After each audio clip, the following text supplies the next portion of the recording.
The call from my mother came on a Tuesday afternoon while I was reviewing lab reports at work. "Tabitha, honey, we need to talk about Jenna's wedding." Her voice had that careful tone that immediately set off alarm bells.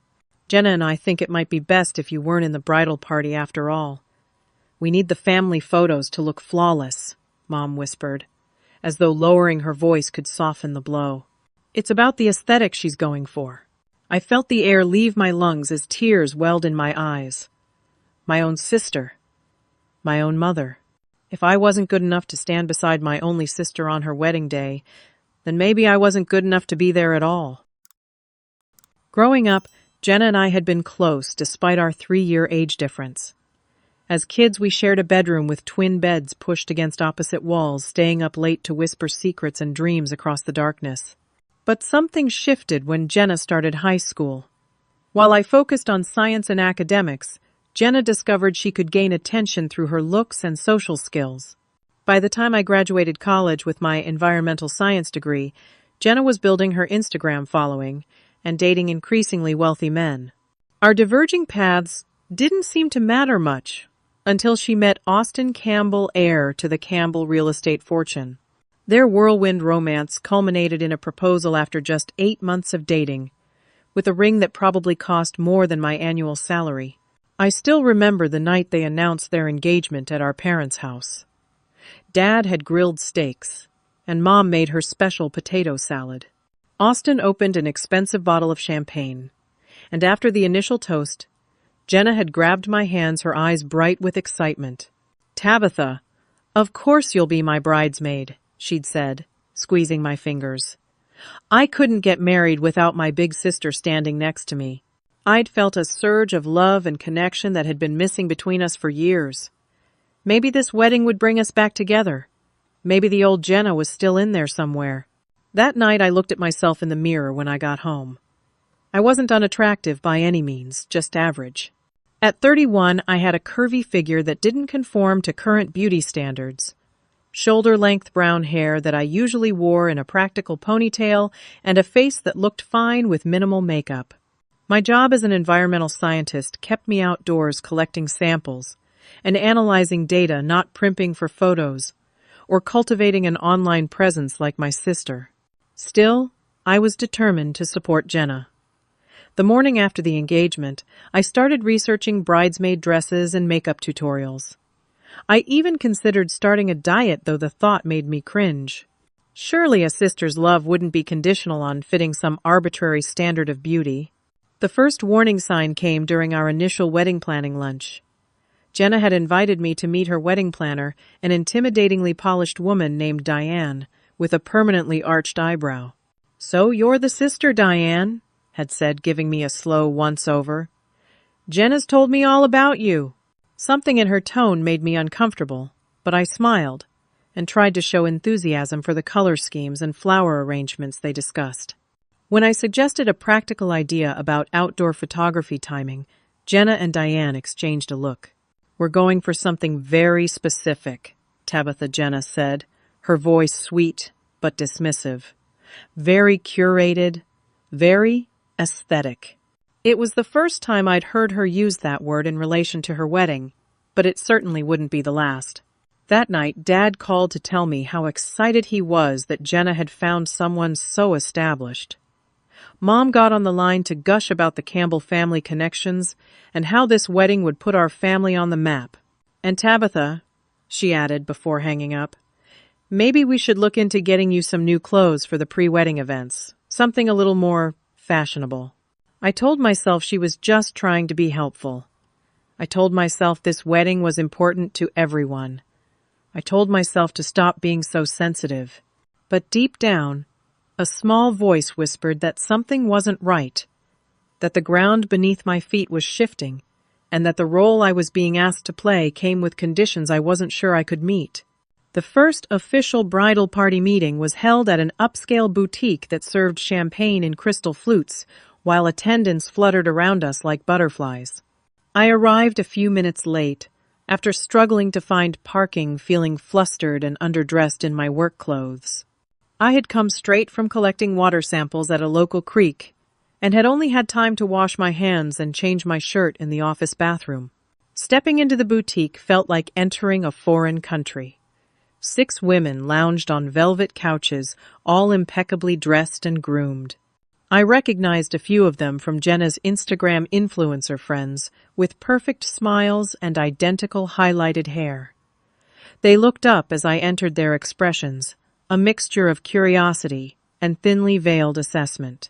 Jenna stood in the center of the group, radiant in a white silk jumpsuit. Her engagement ring caught the light as she waved me over. "Finally, everyone. This is my sister, Tabitha." The women smiled politely, but no one moved to make space for me on the couches. I grabbed a chair from near the fitting rooms and pulled it over. "Sorry I'm late." "Work stuff," I explained, trying to sound casual. "Tabitha's a scientist," Jenna said, her tone suggesting she was describing an exotic specimen. "She works with, like, dirt and water and stuff." The women nodded with the forced interest of people who had no follow-up questions. I noticed Diane, the wedding planner, taking photos of everyone with a professional camera. When she got to me, she frowned slightly, adjusting her angle several times before finally taking the shot with a sigh. After the initial introductions, Jenna announced we would be trying on potential bridesmaid dresses. The boutique owner, a rail-thin woman named Simone, led us to a back room where samples in a specific shade of blush pink hung on a rack. "We have sizes 2 through 8, Simone said, running her hand along the delicate fabric. "So beautiful, so elegant." I felt my stomach sink. I typically wore a size 12 or 14, depending on the brand. "Simone, do you have anything in a larger size?" "For my sister," Jenna asked, her voice dropping to a stage whisper that everyone could hear. Simone's perfectly lined lips formed a small O of concern. "I can check our backstock, but this designer typically only produces in standard sizes. Perhaps your sister could order custom, though that would be a different fabric, which might not photograph the same." The other bridesmaids avoided eye contact, suddenly very interested in their phones or the ceiling. I felt my face grow hot with embarrassment. "It's fine," I said quickly. "Maybe I can just try the largest size to get an idea of the style." The largest size was a tight squeeze that left angry red marks on my skin when I removed it. Jenna stood outside my fitting room, her reflection visible in the 3-way mirror as I struggled with the zipper. "Maybe you could try that new diet program Melissa was talking about," she suggested, naming one of her influencer friends. "There's still 6 months before the wedding, plenty of time to drop a few sizes." I caught my reflection in the mirror-flushed face, pinched fabric, the look of hurt I couldn't quite hide. When had my sister become this person? When had I become someone whose value was determined by fitting into a size 8 dress? As I changed back into my clothes, I overheard Diane speaking to Jenna just outside the fitting room. "The dresses are just the beginning," Diane was saying. "We need to think about the cohesive look for the photos. The magazine is very specific about their aesthetic requirements." "I know," Jenna replied, her voice low. "It's just complicated. She's my sister." "Family is important," Diane agreed. "But so are once-in-a-lifetime opportunities. Luxury Wedding Monthly doesn't feature just anyone." I emerged from the fitting room to find them both staring at me with identical expressions of concern, as if I were a problem that needed solving, rather than a person with feelings. The next few weeks brought a barrage of helpful suggestions from my mother. Links to meal replacement shakes appeared in my email. A gift certificate for a chemical peel arrived in the mail. My mother called 3 times to recommend hair extensions. "Just temporary ones for the wedding, honey, to give you that extra fullness." I tried to be accommodating. I spent a fortune on makeup lessons and teeth whitening. I bought shapewear that left me gasping for breath. I scheduled consultations for services I'd never considered before, microblading, eyelash extensions, spray tanning. But the breaking point came during the joint bachelor divided by bachelorette weekend in Napa Valley. I'd saved for months to afford the $1,000 price tag Diane had set for the 3-day event. I'd bought new outfits I couldn't really afford, had my hair professionally styled, and even gotten a manicure with tiny crystals embedded in the polish, a first for me. Despite my efforts, I felt like an outsider the entire weekend. During a vineyard tour, the photographer Jenna had hired kept arranging group shots that somehow always required me to hold everyone's purses or take one with just the bride's camera, too. At dinners, I was seated at the edge of the table away from Jenna and her core friend group. During the pool party at our rented mansion, no one suggested I join the group photos on the floaties shaped like champagne bottles. I was driving home alone, the only bridesmaid who hadn't flown in from out of state, when my mother called. Her voice had that same careful quality it had held during our very first wedding conversation. "Tabitha, honey, I need to talk to you about the bridal party situation," she began. "Jenna's been doing a lot of thinking, and with the magazine feature and all, well, she's concerned about the overall look she's trying to achieve." "What are you saying, Mom?" I asked already, knowing the answer, but needing to hear it plainly. "Sweetheart, Jenna thinks it might be best if you take on a different role in the wedding, something more behind the scenes where you'd be more comfortable. We need the family photos to look flawless," she explained, her voice dropping to a whisper on the last word. I pulled my car over to the shoulder of the highway, too blinded by tears to drive safely. Through the static of shock, I heard my mother continue talking about aesthetic consistency and what's best for everyone. But all I could focus on was the simple, painful truth: I wasn't good enough to stand beside my sister on her wedding day. Not because of who I was as a person, but because of how I looked in photos. The week after being removed from the bridal party was one of the darkest of my life. I called in sick to work for 2 days, something I never did, and lay in bed, staring at the ceiling. Whenever my phone rang with my mother's or Jenna's number, I let it go to voicemail. Their messages were variations on the same theme. This was for the best. I would be more comfortable not having to worry about fittings and photos. They still wanted me to be involved in other ways. On the 3rd day, I finally answered Jenna's call, my voice hollow, as I asked, "Why?" There was a pause before she responded. "Tabitha, you have to understand, this wedding isn't just about me and Austin anymore. Luxury Wedding Monthly is doing a 10-page spread. Austin's family has connections with the governor who might attend. Everything has to be perfect. And I'm not perfect enough," I said flatly. It's not like that Jenna protested, though we both knew it was exactly like that. It's about creating a cohesive look. The magazine editor was very specific about the aesthetic requirements for the feature. So, I'm being cut because I don't fit the aesthetic. I couldn't keep the bitterness from my voice. "You're not being cut. You're still welcome to be our guest book attendant. You'd wear a nice dress, not the bridesmaid color, of course, and greet guests as they arrive." The guest book attendant, like a consolation prize for the unworthy sister. "Who made this decision, Jenna, you or Mom?" Another pause. We both agreed it was for the best. Mom actually suggested it a few weeks ago, after seeing the group photos from the engagement party. She thought you seemed uncomfortable in the spotlight. The betrayal cut deeper. My mother had been plotting this for weeks while simultaneously sending me links to diet plans and beauty treatments.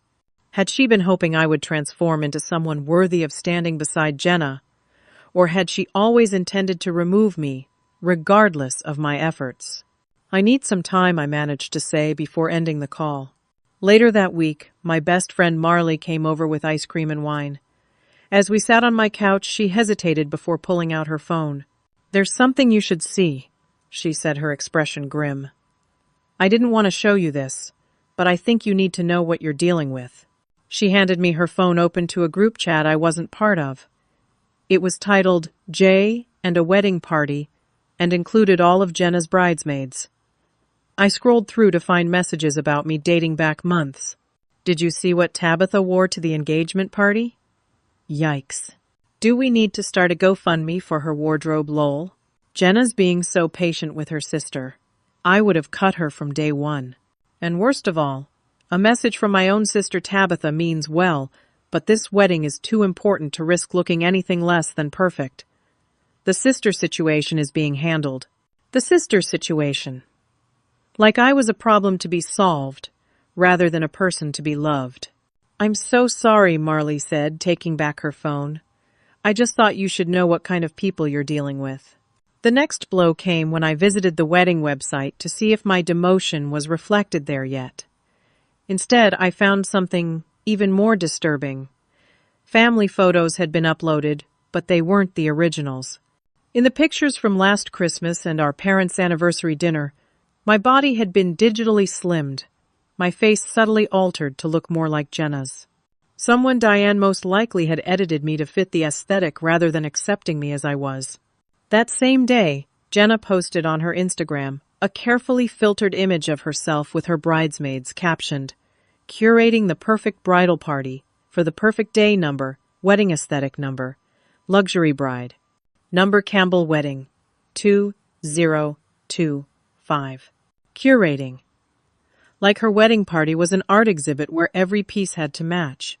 The final insult arrived in my mailbox a week later, an ivory envelope containing my formal invitation to the wedding.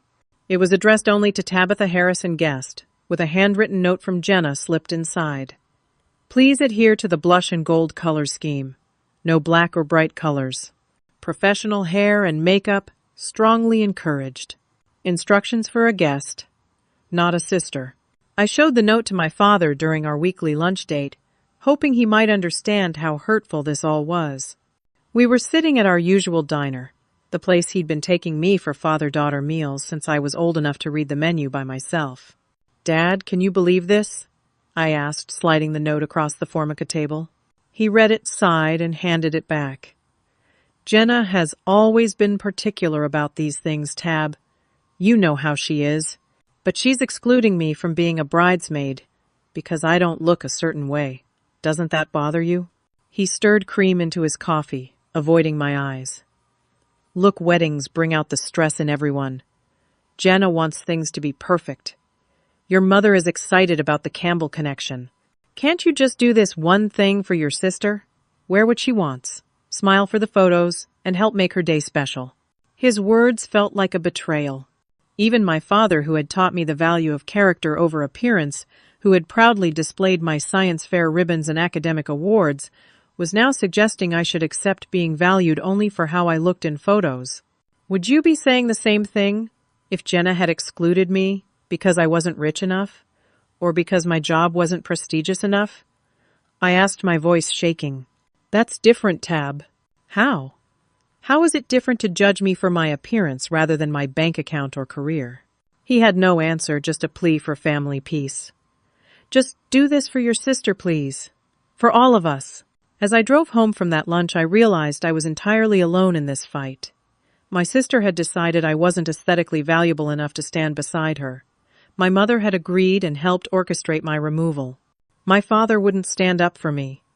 And now I was expected to smile and accept a lesser role to be grateful for any inclusion at all in this family event that had become more about impressing strangers than celebrating love. The hurt was evolving into something else now, a slow-burning anger that would soon reach its flashpoint. 2 weeks before the wedding, Jenna organized a pre-wedding dinner at an upscale restaurant to help everyone bond before the big day. I almost declined the invitation, but some part of me still hoped for reconciliation for my sister to realize what she was throwing away in pursuit of the perfect photos. I arrived at the restaurant in a new dress I'd carefully selected to match Jenna's requested color scheme. The hostess led me to a private room in the back, where about 30 people were already mingling champagne flutes in hand. Jenna stood in the center of the room in a white cocktail dress Austin by her side. When she spotted me, she waved me over with a bright smile that didn't quite reach her eyes. Tabitha, you made it, she said, air-kissing my cheeks. Austin, you remember my sister? Austin shook my hand. Of course. Nice to see you again, Tabitha. Let me introduce you to everyone, Jenna continued, leading me around the room. With each introduction, she added, my sister, who's helping behind the scenes, or Tabitha, will be managing our guest book. Never just my sister. Always with the qualifier of my reduced status. After the introductions, I found myself at a table near the back of the room, seated with Austin's elderly aunt and a couple of distant cousins who hadn't made the cut for the main wedding party either. My mother stopped by briefly, her expression a mixture of guilt, and determination. "You look nice, honey," she said, straightening my necklace unnecessarily. "Listen about the family photos after the ceremony. Diane thinks it might be best if you're only in some of them. The ones for the family album, of course, but not the ones for the magazine spread." I stared at her speechless. Not even good enough for family photos now. "It's just about creating a consistent look," she continued, lowering her voice. "The immediate family photos need to have a certain aesthetic for the feature. And I ruined the aesthetic," I said flatly. "Don't be dramatic, Tabitha. This is Jenna's special time. We all need to make sacrifices. Some more than others, apparently." She gave me a tight smile and patted my shoulder before returning to the main table where my father sat with Jenna Austin and his parents. From my seat, I could see them, but couldn't hear their conversation over the restaurant noise. Still, I didn't miss the way Austin's mother leaned toward Jenna, whispered something while glancing in my direction, and then both women laughed. The bridal shower 3 days later was even worse. Held at an exclusive country club, the event featured champagne fountains, personalized macarons, and a photographer documenting every moment. I was seated at a back table with a few work colleagues of Jenna's who looked as uncomfortable as I felt. During the gift opening portion, I watched as Jenna unwrapped monogrammed towels, crystal stemware, and designer lingerie with enthusiastic squeals. When she reached my gift, a silver picture frame that had belonged to our grandmother, containing a restored photo of our grandparents on their wedding day, she glanced at it briefly. "Oh, how vintage," she said with a polite smile, before quickly moving on to the next present. Our grandmother had given me that frame before she died, telling me to pass it on to Jenna when she got married. She had been the one person in our family who had always made me feel valued exactly as I was. The dismissive way Jenna treated this family heirloom felt like a rejection not just of me, but of our shared history. As the event continued, I noticed Jenna's maid of honor, Lindsay, gathering the bridesmaids for photos in front of the elaborate floral backdrop. No one called me over or even looked in my direction. They posed and laughed their blush-colored dresses, creating the perfect coordinated tableau for Jenna's social media.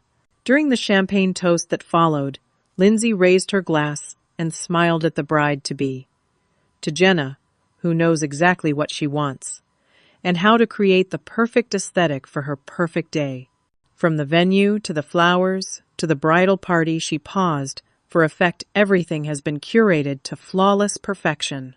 The crowd applauded as I sank lower in my chair, the implication clear to anyone who knew the situation. I was the imperfection that had been removed from the curation. After the shower, I found myself alone in the country club parking lot, fumbling for my car keys with shaking hands when my mother approached. "Tabitha, wait!" she called, hurrying across the asphalt in her heels. I turned to face her beyond the point of hiding my hurt. "What is it now? Am I not supposed to use the same bathroom as the wedding party? Should I use the service entrance at the ceremony?" My mother flinched at my tone but pressed on. "I know you're upset, but you have to understand the position we're in. The Campbells move in very high circles. This wedding could change everything for our family. For Jenna's future. And what about me? Am I not part of this family? Of course you are. But you've never cared about appearances or social connections. Jenna does. This matters to her in a way it doesn't to you. So, because I don't value superficial things, it's okay to hurt me, to exclude me, to treat me like I'm something to be ashamed of." My mother's expression shifted, a flash of guilt quickly replaced by defensive anger. "No one is ashamed of you. But yes, I've enabled Jenna's behavior because I want what's best for her. This connection to the Campbell family could open doors you can't even imagine. At what cost, Mom? Look at what you're teaching her, that it's okay to discard people who don't meet some arbitrary standard of physical perfection. That family loyalty means nothing compared to looking good in photos." For a moment I thought I might have gotten through to her. But then she straightened her shoulders and said, "You've always been the strong one, Tabitha, the independent one. Jenna needs more support. She always has." It was the same justification she'd been using for years to excuse Jenna's behavior and her own enabling of it. I was supposedly strong enough to handle being treated as less than, while Jenna was too fragile to be held accountable for her actions. The final breaking point came 2 days before the wedding. Jenna called to discuss logistics for the ceremony. "So I've been talking with Diane," she began, her voice overly casual, "and we've been thinking about the processional." "What about it?" I asked already, dreading whatever was coming next. "Well, traditionally the immediate family is seated just before the ceremony begins. But Diane thinks, and I agree, that it might create a better flow if you're already seated when guests arrive. That way, you can help direct people to the guest book, and it won't disrupt the visual flow of the family procession." I couldn't believe what I was hearing. "You don't want me to walk down the aisle with Mom and Dad?" "It's really about the logistics of your role as guest book attendant," Jenna explained, though we both knew that was a lie. "Plus, the family procession is being filmed for the video package, and we need to maintain a consistent aesthetic." There it was again.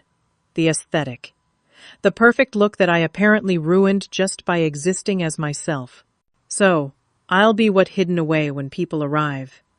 Treated like the help, rather than your sister." "You're being dramatic again, Tabitha. This is a small adjustment to make everything run smoothly. I don't understand why you can't just support me on my special day." Something inside me finally snapped. Years of accommodating Jenna's increasing superficiality, of accepting my mother's enabling behavior, of trying to contort myself into someone worthy of their approval, it all came crashing down in a moment of clarity. "I won't be attending your wedding," I said, my voice surprisingly calm. "What? Don't be ridiculous. Of course you're coming." "No, Jenna, I'm not. You've made it abundantly clear that having me there, as I am not a size 2, not professionally styled, not aesthetically pleasing enough, would somehow ruin your perfect day. So I'm giving you what you want, a wedding untainted by my ordinary presence." "Tabitha, you can't." "I can, and I am. You don't get to demote me from bridesmaid to guest book attendant to hidden family member and still expect me to show up with a smile. That's not how this works. That's not how family works. Mom will be devastated. Dad will be furious. Maybe they should have thought about that before they supported your decision to exclude me for not being pretty enough." "You're just jealous," Jenna said, her voice turning cold. "You've always been jealous that I'm the pretty one, the social one. You could have made an effort, you know. Dieted, dressed better, tried harder with your appearance. But you chose not to, and now you're punishing me for your choices."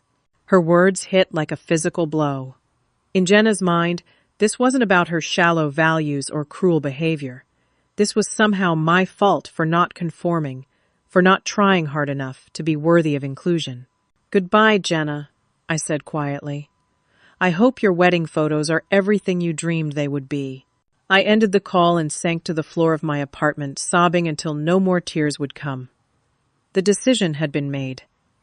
I would not attend my only sister's wedding. I would not subject myself to being hidden away like something shameful. I would not validate their belief that my worth was determined by my appearance. But even as I felt a strange sense of relief in my decision, the pain of rejection, of being deemed unworthy by my own family, cut deeper than I had ever imagined possible. I spent the next hour in my car outside the country club, crying until my eyes burned and my throat felt raw. When I finally managed to calm down enough to drive, I didn't go home. Instead, I found myself parked outside the office of my friend Rachel, a therapist I'd met through a mutual friend years ago. Rachel wasn't expecting me, but when her receptionist explained my state, she squeezed me in between appointments. I collapsed into the chair in her office and poured out the whole humiliating story, from being removed as bridesmaid to my decision to skip the wedding entirely. When I finished, Rachel didn't immediately offer platitudes or advice. She simply handed me a box of tissues and said, "That's a deeply painful rejection, Tabitha. I'm sorry you're experiencing this." "Am I overreacting?" I asked, suddenly unsure. "Is it selfish to skip my sister's wedding because my feelings are hurt?" Rachel considered this. "What I hear isn't just hurt feelings. I hear a pattern of being devalued by your family, of having your worth tied to your appearance rather than who you are as a person. Your decision isn't just about this one event. It's about setting a boundary around how you deserve to be treated. But it's her wedding day, I protested weakly, the guilt already creeping in. Yes, and weddings are important. But so is being treated with dignity. Tell me if you do attend after all this. How do you think you'll feel? I closed my eyes and imagined myself at the ceremony seated apart from my family, watching them process down the aisle without me. Imagined the reception where I'd be seated at a distant table, excluded from family photos, treated as an afterthought. Humiliated, I admitted. Like I'm agreeing that I'm not good enough. Rachel nodded. Sometimes the most self-respecting choice isn't the easiest one. Whatever you decide it should, come from a place of self-care, not punishment or revenge. That conversation was a turning point. As I drove home, I realized I had spent years accommodating Jenna's increasing superficiality, accepting my mother's enabling behavior, trying to make myself worthy of their approval. But their standards were impossible to meet because the goalposts kept moving. I called my boss and requested the following Monday and Tuesday, off days I had originally planned to use for wedding recovery. Instead, I booked a room at a small wellness retreat about 3 hours north of the city. If I wasn't going to be at the wedding, I would use that time for something healing instead. That evening, I sat down and wrote Jenna a letter. Not an angry email or a hasty text, but an actual handwritten letter on stationery I'd been saving for a special occasion. Dear Jenna, I wrote, I want you to understand why I won't be at your wedding. This isn't a decision I've made lightly, or as a way to punish you. This is about recognizing that I deserve to be valued for who I am, not what I look like. When you and Mom decided I wasn't aesthetically pleasing enough to be in your bridal party, it hurt more than I can express. When you continued to push me further into the background, excluding me from family photos, asking me not to walk in the processional, you sent a clear message my presence, as I am, would somehow tarnish your perfect day. I've spent months trying to change myself to meet your standards. I've spent thousands of dollars on clothes, makeup, and treatments I didn't want or need. I've endured humiliating comments and exclusion. And still it wasn't enough. I deserve better than to be treated as an embarrassment. You deserve a wedding day free from what you clearly see as the burden of my ordinary appearance. So I'm giving us both what we need. I won't be attending. I hope someday you'll understand that beauty isn't about aesthetic perfection or magazine-worthy photos. It's about character kindness and loving people as they are, not as you wish they would be. I do love you, Jenna. I hope your day brings you the happiness you're seeking, but I can't sacrifice my self-respect to be part of it. Your sister Tabitha. I sealed the letter and dropped it in the mail the next morning. Then I called my father and asked to meet him for coffee. He agreed, though his tone was wary. We met at a small cafe near his office. Before he could launch into the lecture, I was sure he had prepared. I spoke. Dad, I won't be attending Jenna's wedding. His face flushed red. Tabitha, you can't do this to your sister, to your mother, to me. I'm not doing anything to you. I'm choosing not to put myself in a situation where I'll be treated as less than because of how I look. This is just one day. Can't you just go along with what Jenna wants for one day? I looked at my father, really looked at him, and saw not just his anger, but his discomfort. He had always been the peacekeeper in our family, the one who smoothed things over rather than addressing problems directly. Dad, when you were teaching me to ride a bike, what did you say when I fell and the neighborhood kids laughed at me? He frowned at the change of subject. I don't remember. You said, never let anyone make you feel small. Your worth isn't determined by what others think of you. Do you remember that? A flicker of recognition crossed his face. Where is that dad now? I asked quietly. The one who taught me to value character over appearance? The one who was proud of my academic achievements and never once suggested I needed to be prettier? He looked down at his coffee. Things are complicated, Tabitha. They're really not. Either you believe I deserve to be treated with dignity, or you don't. Either you're willing to stand up for that principle, or you're not. Your mother and Jenna will be devastated if you don't come. They'll be embarrassed, I corrected. There's a difference. And maybe they should feel embarrassed about how they've treated me. We talked for another hour going around in circles. My father never explicitly defended Jenna's actions, but he also wouldn't condemn them. He was caught in the middle, unwilling to rock the boat by taking a stand. As I prepared to leave, I said, "I love you, Dad. But I'm disappointed that you won't stand up for me. That you think so little of me that you believe I should accept being treated this way." For the first time, I saw genuine conflict in his eyes. "I don't think little of you, Tab. I've always been proud of you." "Then, be proud of me now. Be proud that I'm standing up for myself, even if you won't stand up for me." I left him sitting there hoping some part of my words had gotten through. Over the next few days, I systematically canceled all the appointments I'd made for wedding preparation. The hairstyling, the makeup session, the manicure. With each cancellation, I felt a little weight lift from my shoulders. Instead, I booked a massage at my favorite local spa and bought myself a new set of hiking boots I'd been eyeing for months. I called my old college roommate, who lived a few hours away, and arranged to visit her after my wellness retreat. I was creating an alternate future for myself, one that had nothing to do with weddings or aesthetics or approval. At work, I confided in my coworker Alex, whom I'd always gotten along with, but never spent time with outside the office. He listened to my story without interrupting his expression, growing increasingly incredulous. "Your family excluded you from the wedding party because you're not a size 2 Instagram model," he asked when I finished. "That's the simplified version, but essentially yes." He shook his head. "That's messed up, Tabitha. Like, seriously messed up. You don't think I'm overreacting by not going?" "Hell no," he said emphatically. "My mom would knock me into next week if I ever treated my sister like that. Family is supposed to have your back, not stab you in it." His straightforward assessment was refreshing after my father's equivocating. As we talked more, Alex shared his own experience with toxic family dynamics and how he'd established boundaries with certain relatives.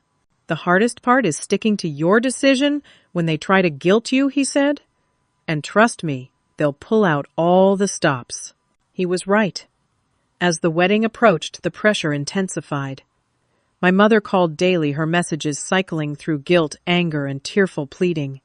Jenna texted increasingly frantic updates about how I was ruining everything and being selfish.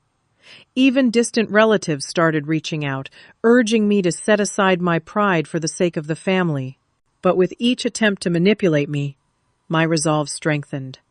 For perhaps the first time in my life, I was prioritizing my own well-being over making others comfortable. I was refusing to accept the narrative that I should be grateful for any inclusion, no matter how humiliating the terms. The night before the wedding, as I packed for my retreat, Alex texted me. "Just checking in. How are you holding up?" "Better than expected," I replied honestly. "Though I'm turning off my phone tomorrow." "Smart move. Hey, when you get back, would you want to grab dinner or something?" No pressure. His invitation brought an unexpected smile to my face. I'd like that. As I finished packing, I realized something important had shifted inside me. The pain of rejection was still there, but alongside it was something new. A sense of my own value that wasn't dependent on external validation. A recognition that I deserved to be accepted, as I was not as someone else wanted me to be. I was still sad about missing my sister's wedding, still hurt by my family's choices, but I was no longer willing to sacrifice my dignity, to maintain a harmony that only worked when I accepted my designated role as less than. And in that decision, painful as it was, I found an unexpected strength. The morning of Jenna's wedding dawned bright and clear. I woke up early before my alarm with that momentary confusion, when you know something significant is happening but can't immediately place what it is. Then reality rushed in. Today was my sister's wedding day, and I wouldn't be there. Despite my firm decision, a wave of sadness washed over me. This wasn't how I had imagined this day would be. In some alternate universe, I was waking up in a hotel room with the other bridesmaids, preparing to help my sister into her dress, to stand beside her as she took her vows. I checked my phone one last time before turning it off for the day. The screen was filled with notifications. 7 missed calls from my mother, 3 from my father, multiple texts from Jenna, and even messages from Austin's family members. I'd only met once or twice. I opened Jenna's most recent text. "The hair and makeup people are here. Everyone keeps asking where you are. How could you do this to me today of all days?" There was no acknowledgement of her role in my absence. No recognition that she had systematically pushed me away until I had no choice but to step back completely. In her narrative, I was still the villain selfishly ruining her perfect day. My mother's voicemail was, "No better, Tabitha Marie Harris, this is beyond childish. Your sister is in tears. The photographer doesn't know how to rearrange the family photos. The seating chart is disrupted. If you leave now, you could still make it before the ceremony. Please reconsider what you're doing to this family. What I was doing to the family, not what they had done to me." The last message was from a number I didn't recognize. When I played it, I was surprised to hear Austin's voice. "Tabitha, it's Austin. Look, I don't know exactly what's going on, but Jenna's a wreck and keeps talking about you not coming because of some bridesmaid thing. I honestly had no idea any of this was happening. Whatever the issue is, I'm sure we can work it out.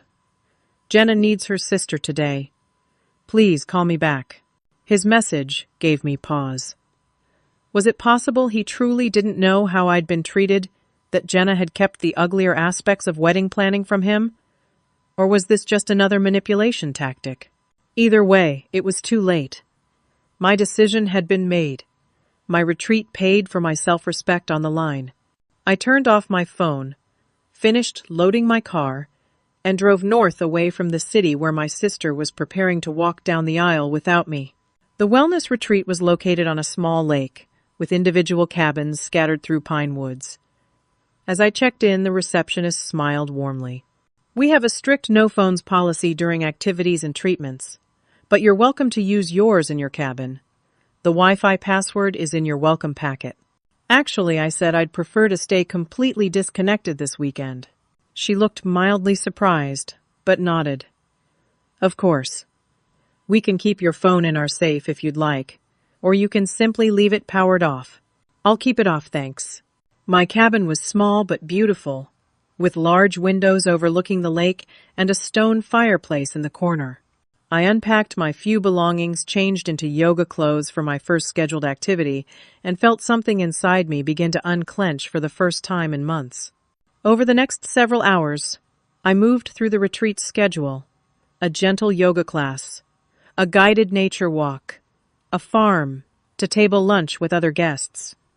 No one here knew me or my story. No one was judging my appearance or finding me aesthetically lacking. I was just another person seeking peace and renewal. During dinner that evening, the exact time when Jenna's reception would be starting, I sat with 2 women about my age, who were on a friend's weekend away from their jobs and families. "What brings you here?" one of them asked conversationally. I considered giving a vague answer, but something prompted me to share a version of the truth. "My sister is getting married today, and I chose not to attend because she and my mother decided I wasn't attractive enough to be in the bridal party." Their shocked expressions were validating in a way my family's dismissals had never been.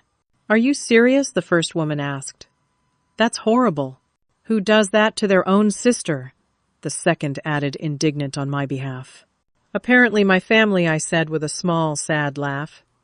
"The wedding is being featured in a magazine, and I didn't fit the aesthetic they were going for." "Well, their loss," the first woman said firmly. "And good for you for not putting up with that nonsense." As we continued talking, sharing stories, and eventually laughing over dessert, I realized I was experiencing something my family had never given me: unconditional acceptance from strangers who had no reason to judge me by anything other than my character and conversation. Meanwhile, across the city, my absence was having its own impact. I wouldn't learn the details until later, but Marley would eventually fill me in on what she heard from mutual friends who attended the wedding. The ceremony had started 30 minutes late because Jenna had a meltdown over my empty seat in the front row. The carefully planned processional looked awkward, with just my parents walking down the aisle, prompting whispers from guests who knew I existed and wondered where I was. During family photos, my mother had been visibly upset, ruining several shots with her tearful expression. At the reception, a distant cousin had drunkenly asked loud enough for nearby tables to hear, "Where's the sister? Did she not make the aesthetic cut, causing Jenna to flee to the bathroom in tears, and my mother to spill red wine on her?" Expensive dress in her haste to follow. Austin had apparently spent much of the reception looking confused and concerned rather than joyful. His sister Amanda, whom I'd only met briefly at the engagement party, had cornered my father to ask directly why I wasn't there, and his uncomfortable non-answer had raised her suspicions about the whole situation. By the end of the night, the perfect Instagram-worthy wedding had devolved into an event marred by tension whispers and unexplained absences. The magazine photographer had captured plenty of beautiful details. The flowers, the cake, the venue, but had struggled to get genuinely happy family photos. But I knew none of this, as I sat by a fire pit that evening watching stars appear over the lake and feeling a strange mixture of grief and liberation. I missed the sister Jenna had once been. I mourned the relationship we might have had. But I didn't regret my decision to remove myself from a situation where my worth was determined solely by my appearance. The next morning I woke early for a sunrise meditation by the lake. As I sat with my eyes closed, listening to the gentle guidance of the instructor, I realized something important this weekend wasn't just an escape from my family's wedding. It was the beginning of a new relationship with myself, one based on self-respect boundaries and the revolutionary act of believing I deserved better. After checking out on Sunday afternoon, I drove to visit my college roommate as planned. When I finally turned my phone back on Monday morning, it nearly exploded with notifications. Dozens of missed calls, voicemails, and texts from family members. Several messages from Austin's family, including his sister Amanda, asking if we could talk.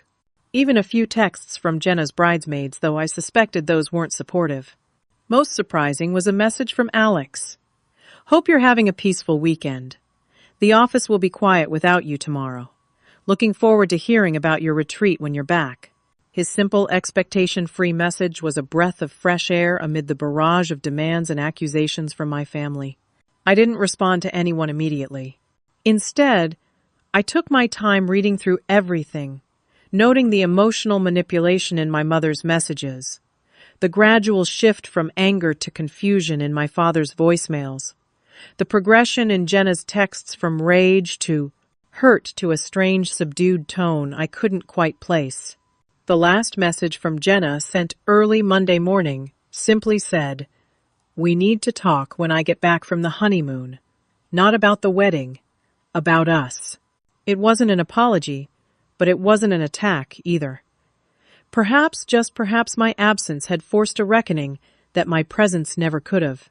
On Tuesday evening, after returning home and going back to work, I finally called my father. He answered immediately. "Tabitha, thank God.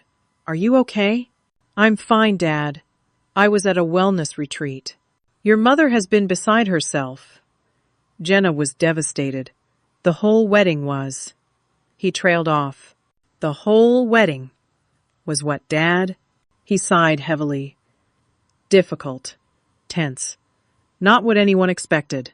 Because I wasn't there to play my assigned role of the aesthetically displeasing sister hidden in the background. There was a long pause before he responded, his voice different than I'd ever heard it.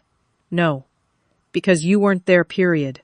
Because when you weren't there, everyone had to confront why you weren't there, including me." For the first time since this whole ordeal began, I heard something like understanding in my father's voice. Not complete understanding, perhaps, but the beginning of it. "I should have stood up for you," he continued, his voice roughening with emotion. "I should never have let it get to the point where you felt you couldn't attend your own sister's wedding. I'm sorry, Tabitha. I failed you." His words unlocked something in me. Not instant forgiveness, but the possibility of it. The recognition that perhaps finally the dynamics in our family might be shifting. "Thank you for saying that, Dad. It means a lot." "Your mother and I have been talking," he added. "Really talking, not just." Well, we've been talking about a lot of things. About how we've treated you versus Jenna over the years. About the values we've been promoting without even realizing it. And we have a lot of work to do, starting with me and your mom. But I want you to know that I am proud of you, Tabitha. Proud of your principles. Proud that you valued yourself enough to say no to being treated as less than. It wasn't a complete resolution. There were still difficult conversations ahead, especially with my mother and Jenna. But it was a start, the first indication that my absence had created ripples that might eventually lead to real change. As I ended the call with my father, I felt the weight of the past months beginning to lift. Whatever happened next with my family, I had discovered something valuable in this painful process. The strength to stand up for myself, the clarity to recognize when I was being devalued, and the courage to walk away rather than accept treatment that diminished my worth. Jenna and Austin would return from their honeymoon in 2 weeks. My mother was still sending daily texts alternating between guilt trips and tentative apologies. The future of these relationships remained uncertain. But one thing was clear: I would never again allow anyone, family or not, to make me feel that my worth was determined by my appearance rather than my character. In walking away from my sister's wedding, I had taken the first step toward a life where I was valued for who I was, not how I looked. And in that knowledge, despite the pain that still lingered, I found an unexpected peace. 3 months after Jenna's wedding, my life had transformed in ways I never could have predicted. The immediate aftermath had been challenging: family dinners, canceled awkward conversations with extended relatives who'd heard conflicting stories, the heavy silence whenever I asked if anyone had heard from Jenna during her extended honeymoon in Europe. But gradually, something shifted. Not suddenly, not dramatically, but in small, meaningful ways that accumulated like snowflakes until they transformed the entire landscape. The first real change came at work. During my absence, a major environmental impact project had hit a snag, and Alex had stepped in to continue my research. When I returned, rested and more centered than I'd felt in months, I approached the problem with a newfound confidence. Instead of deferring to more senior colleagues as I typically would have, I presented my own solution directly to the department head. "This is excellent work, Tabitha," Dr. Winters had said, studying my proposal. "Why haven't you been this assertive before?" I hadn't known how to answer then, but later, discussing it with Alex over dinner, our third date, I realized the truth. Standing up to my family had unlocked something in me. If I could hold firm against the people who had known me my entire life, who had the most emotional leverage over me, then advocating for my ideas at work seemed almost easy by comparison. 2 weeks after that presentation, I was offered a promotion: project leader for a new conservation initiative, with a significant salary increase and my own team to manage. "You've always had the technical skills," my boss explained, "but now you've found your voice." My voice. The thing my family had tried to silence when I used it to protest my treatment. The thing that had been growing stronger every day since I'd chosen self-respect over painful inclusion. My relationship with Alex developed naturally without pressure or expectation. Unlike previous men I'd dated, he never made me feel that my appearance needed improvement or apologized for me to friends. He liked hiking on weekends and trying new restaurants, discussing environmental policy and watching old movies. He liked me, the actual me, not some idealized version he wished I would become. "My sister wants to meet you," he said one evening, as we walked back from a neighborhood bistro. "She's in town next weekend. Does she know about?" I gestured vaguely at myself, still self-conscious despite my progress. Alex stopped walking and turned to face me. "Does she know you're brilliant and funny and care about things that actually matter?" "Yeah, I might have mentioned that." I laughed, but he didn't. "I'm serious, Tabitha. What happened with your family messed with your head. You talk about yourself like you're somehow deficient, but you're not. You're exactly who you should be." His words stayed with me, a counterweight to the lifetime of subtle and not-so-subtle messages from my family that I was somehow lacking. 6 weeks after the wedding, Jenna and Austin finally returned from their extended European honeymoon. I learned this not from Jenna directly, but from my father, who called to give me a heads up before the inevitable family dinner invitation arrived. "How are they?" I asked, trying to keep my tone neutral. Adjusting, my father said carefully, "The honeymoon was. Well, I think things haven't been as perfect as Jenna expected." I didn't press for details. Whatever was happening in my sister's new marriage was between her and Austin. My focus needed to stay on healing my own wounds and establishing healthier relationships going forward. 2 days later, I received a text from Jenna. "Can we talk just us? No mom, no Austin. Coffee tomorrow." We arranged to meet at a neutral location, a small cafe halfway between her new luxury condo and my apartment. I arrived first and chose a table near the back, away from other customers. When Jenna walked in, I was struck by how different she looked from the perfectly curated bride in her Instagram photos. Her hair was pulled back in a simple ponytail, her face wore minimal makeup, and she was dressed in jeans and a sweater rather than her usual designer outfit. She looked younger, more like the sister I remembered from before social media and status had consumed her. "Hi," she said, sliding into the chair across from me. "Thanks for agreeing to meet." "Of course." An awkward silence fell between us. We ordered coffee, and I waited for her to speak first to explain why she had wanted this meeting after 3 months of silence. "I'm in therapy," she finally said, staring into her mug. "Twice a week, actually. Marriage counseling with Austin, too." This was not what I had expected. "Oh, yeah. Turns out a perfect wedding doesn't guarantee a perfect marriage." She laughed, a hollow sound without humor. "The honeymoon was a disaster. We fought every day. About everything. About nothing. About you." "Me?" I couldn't hide my surprise. "Austin was." She hesitated, really upset about what happened with you. "He said he had no idea I had pushed you out of the wedding party, that I had made you feel unwelcome.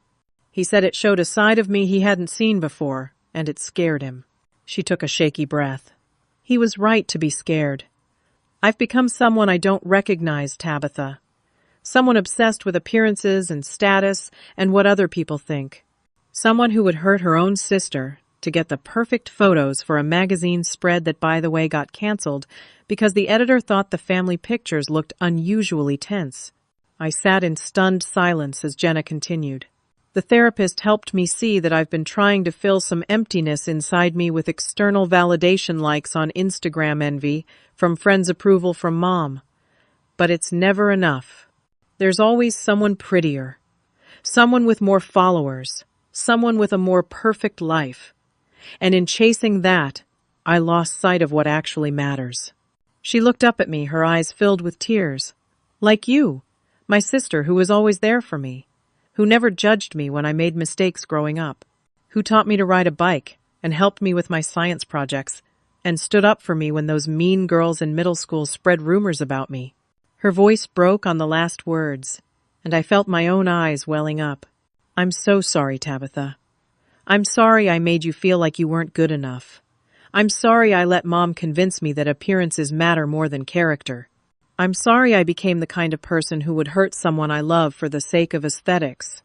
I'm really sorry." It wasn't a perfect apology. It didn't immediately erase the hurt or heal the breach between us.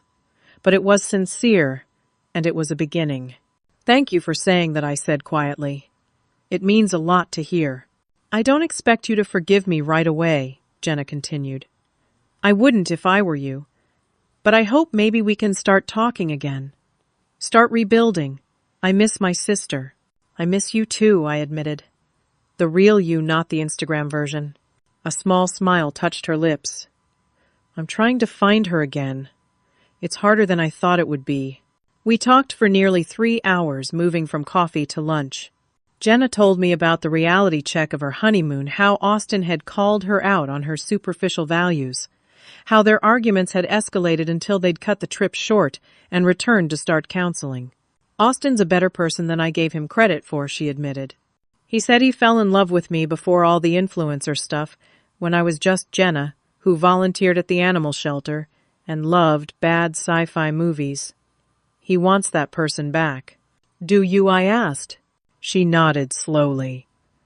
I think so. I'm tired, Tabitha.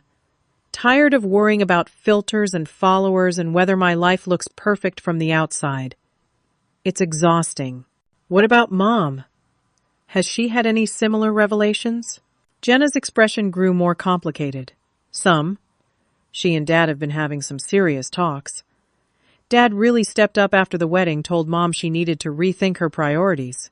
She's been seeing someone too. Not a therapist exactly, but a life coach or something. Baby steps. It wasn't everything, but it was something. A crack in the facade that had seemed impenetrable for so long. As we prepared to leave, Jenna hesitated. Would it be okay if I called you sometimes? Just to talk? I'd like that I said and meant it. 2 months later, our family gathered for dinner to celebrate my promotion. Not at a trendy restaurant chosen for its Instagram potential, but at my parents' house, around the same table where we had shared meals throughout my childhood. My mother had made her famous lasagna, and my father uncorked a bottle of champagne for a toast. Alex was there too now, officially. My boyfriend chatting easily with my father about sustainable fishing practices. To Tabitha, my father said, raising his glass. Not only for her professional achievement, which is impressive on its own, but for teaching this family some valuable lessons about what truly matters. My mother, who had been quieter than usual all evening, suddenly spoke up. I owe you an apology, Tabitha. A real one, not the half-hearted ones I've been offering. I prioritized the wrong things for too long. I encouraged Jenna's worst instincts because I thought they would bring her happiness. I made you feel like you were somehow less valuable because you didn't fit some ridiculous standard of beauty that doesn't even matter. She took a deep breath. I'm learning slowly to see things differently, to value substance over surface. You've always had that right, and I'm sorry it took me so long to recognize it.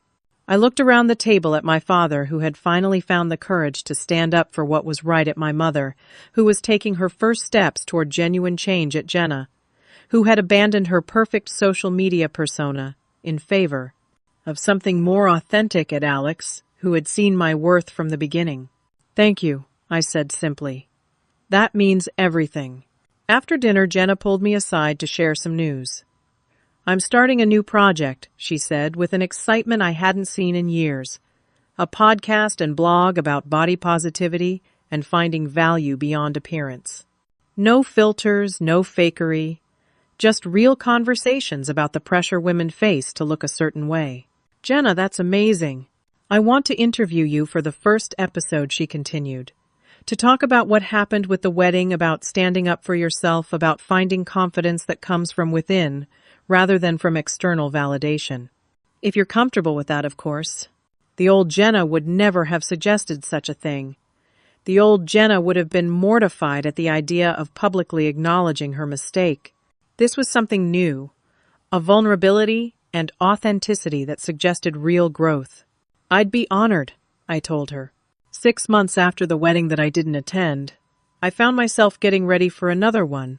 My coworker Marley's casual ceremony in a botanical garden.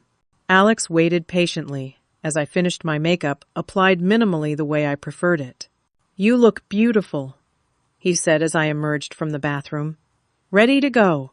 As I entered the garden, I felt none of the self-consciousness that had plagued me during Jenna's wedding preparations. I wasn't worried about whether I fit some arbitrary aesthetic or how I would look in photos.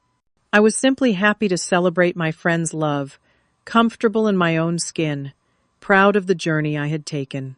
During the reception, I received a text from Jenna with a photo attached. It showed her and Austin at home with takeout containers and a board game spread on their coffee table.